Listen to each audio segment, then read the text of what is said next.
Salut! Aujourd'hui, on va aller à la rencontre de célèbres oiseaux marins qui peuplent l'Antarctique, les manchots.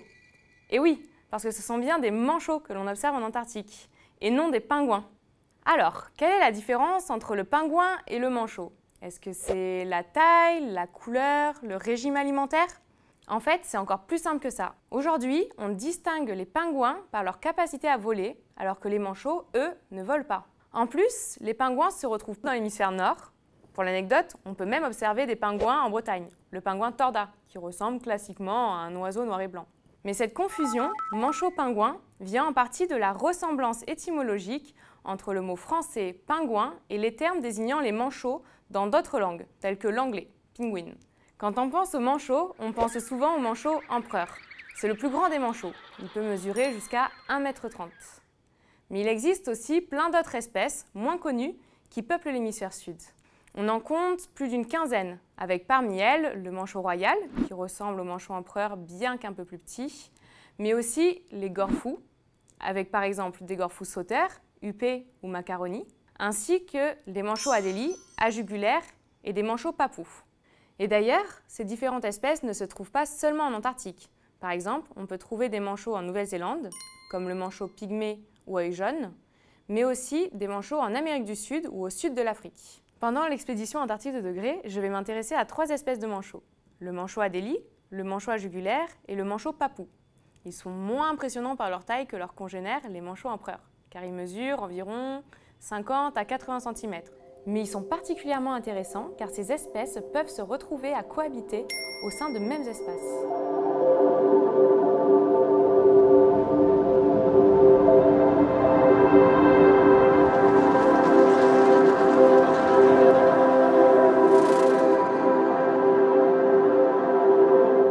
Rendons-nous au nord-ouest de la péninsule antarctique, où on observe ces 3 espèces de manchots. Elles s'installent généralement sur les bords de plage et en colonies, puisque les manchots ne sont pas des oiseaux solitaires. On peut retrouver d'ailleurs des colonies d'un peu toutes les tailles. Il existe des colonies qui comptent plus de 20 000 individus sur un même site, alors que sur certaines petites îles, on n'atteint même pas le millier. Pour la reproduction, ces 3 espèces ont le point commun de faire des nids. Ces nids ne ressemblent pas aux nids que l'on observe par chez nous. Ce sont des nids constitués de galets disposés à même le sol et qui font environ une quarantaine de centimètres de diamètre. Les pierres sont collectées dans les alentours, mais si le couple ne parvient pas à trouver de pierres à son goût, il n'est pas rare qu'ils se permettent d'aller voler celles du voisin. Alors, à quoi sert ce nid? Les chercheurs pensent que la construction de nids limite la perte d'œufs, par exemple en cas d'inondation, mais qui joue aussi le rôle d'isolant, contribuant à maintenir les œufs au chaud pendant la période d'incubation. Les manchots construisent leurs nids les uns à côté des autres, avec une distance minimale entre les nids, respectant ainsi le territoire de chaque couple.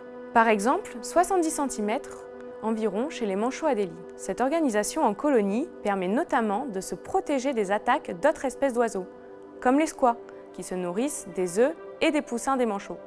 Une toute petite digression.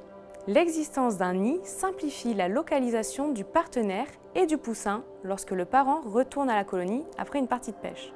Par contre, la question qui s'est posée pour les chercheurs est comment est-ce que les manchots qui ne construisent pas de nid, comme les manchots royaux et les manchots empereurs, parviennent-ils à retrouver leurs petits et leurs partenaires dans une si grande foule de manchots toujours en mouvement?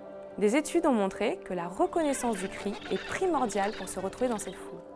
En effet, les manchots sont capables de distinguer et reconnaître leurs partenaires ou leurs parents à une dizaine de mètres dans une foule par la reconnaissance vocale, puisque chaque manchot possède sa propre signature vocale qui est reconnue par son partenaire et son petit.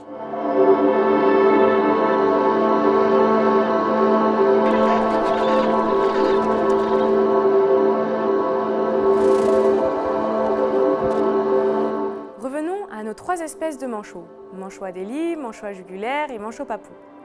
La période de reproduction de ces manchots a lieu pendant les mois les plus cléments en Antarctique, alors que pendant l'hiver, les manchots quittent la colonie.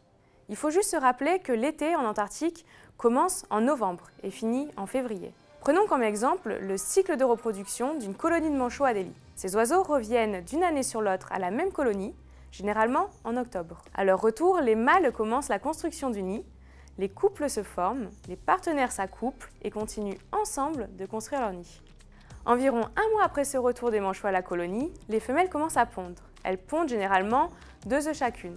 Après la ponte, elles partent en mer pour se nourrir, laissant les mâles seuls couver les œufs pendant cette période. Elles reviennent environ 2 semaines plus tard, elles prennent le relais, permettant ainsi aux mâles de partir à leur tour en mer. Les œufs sont ainsi couvés pendant une trentaine de jours avant l'éclosion. Les parents continuent ensemble de s'occuper de leur progéniture et cette période peut être divisée en 2 étapes. Une étape de garde, durant laquelle les 2 parents se relaient tous les jours, l'un restant au nid pour garder et nourrir les petits, pendant que l'autre part en mer pêcher.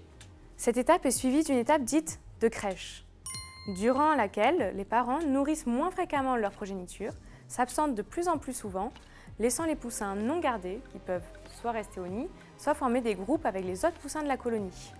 Ce n'est qu'en février que les parents et les petits quitteront indépendamment la colonie pour leur migration hivernale. Mais avant, une étape de mue est indispensable aux petits pour acquérir une protection imperméable et pouvoir pêcher et se nourrir par eux-mêmes. Est-ce que les manchots sont des animaux fidèles? C'est aussi une question que les chercheurs se sont posées. En suivant les manchots d'une année à l'autre, on se rend compte que chez certaines espèces, si les partenaires du couple parviennent à élever leur progéniture jusqu'au bout, ils auront tendance à reformer leur couple à l'année suivante. En revanche, si les partenaires ne parviennent pas à faire survivre leur progéniture, à cause d'accidents tels que la perte des œufs ou la mort des poussins, alors les partenaires seront moins susceptibles de se retrouver l'année suivante. De manière générale, une étude a estimé que la probabilité qu'un couple se reforme d'une année à l'autre est de 62% pour les manchots Adélie, 82% pour les manchots jugulaires et 90% pour les manchots papous. Donc, même si ces données varient selon la géographie et les années, on peut considérer que ces manchots sont des animaux relativement fidèles.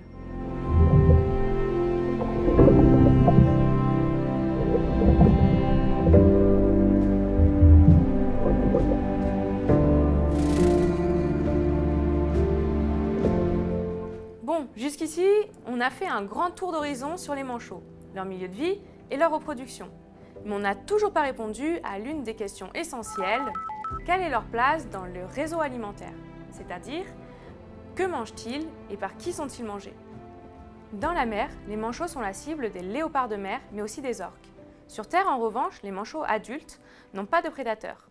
Lors des périodes de reproduction, ils doivent tout de même faire attention aux attaques des squats qui se nourrissent notamment des œufs et des poussins. Le régime alimentaire des manchots varie d'une espèce à l'autre et en fonction des ressources dont ils disposent.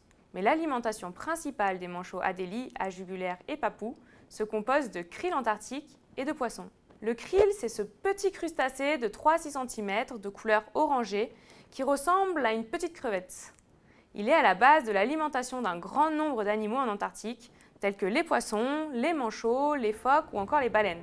Mais des pressions comme la pêche ou la réduction de la banquise pèsent sur ce crustacé, et donc sur l'ensemble des animaux qui s'en nourrissent.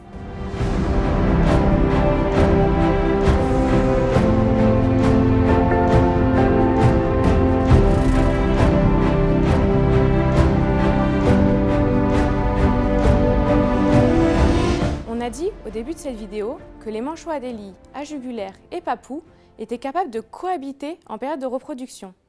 La cohabitation génère souvent de la compétition interspécifique, c'est-à-dire la mise en concurrence des espèces pour l'accès aux ressources de l'environnement, telles que l'accès aux ressources trophiques, alimentaires, ou à l'espace de vie. Plusieurs études ont déjà été menées sur l'éventuelle compétition entre les manchots pour l'accès à la nourriture. En enregistrant les caractéristiques de leur sortie en mer, les chercheurs ont pu montrer que les manchots ne semblaient pas présenter les mêmes stratégies de pêche.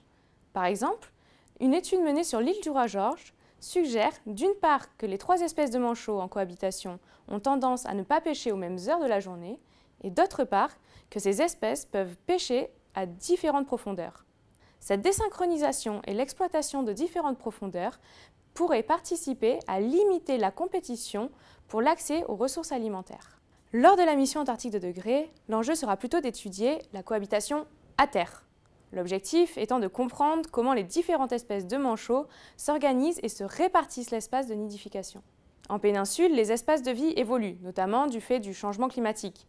Le retrait des glaciers, l'élévation du niveau de la mer, la diminution de la taille de la banquise sont autant de phénomènes qui contribuent à modifier le milieu de vie des manchots. Ces modifications vont engendrer de nouvelles pressions sur les espèces. Il est donc possible que les relations interspécifiques, c'est-à-dire les relations entre les différentes espèces, seront elles-mêmes amenées à évoluer. Comprendre les relations actuelles entre les espèces pourra permettre d'anticiper certaines conséquences des changements du milieu de vie sur les relations. Pendant la mission Antarctique 2 degrés, mon rôle sera de cartographier et topographier les sites de nidification et d'analyser la répartition des manchots au sein de ces sites. Pour ça, on couplera des observations faites depuis le sol à des analyses d'images aériennes obtenues grâce à l'utilisation de drones. Notre itinéraire en bateau nous permet d'étudier plusieurs colonies de manchots et donc de comparer les résultats obtenus d'un site à l'autre.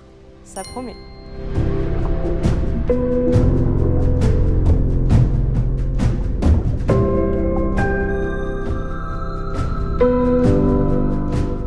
Il existe une quinzaine d'espèces de manchots dans l'hémisphère sud. Lors de l'expédition Antarctique 2 degrés, je me focaliserai sur 3 d'entre elles, les manchots papous, les manchots adélie et les manchots à jugulaire. L'étude de ces oiseaux marins dans leur milieu naturel est un véritable défi, car leur comportement et la dynamique de leur population dépendent d'une multitude de paramètres, tels que la disponibilité des ressources alimentaires, la présence ou non d'autres espèces, ou encore les conditions météorologiques. C'est pourtant quelque chose d'essentiel, d'une part pour protéger ces espèces, mais aussi pour mieux connaître l'état de santé des écosystèmes dans lesquels elles évoluent.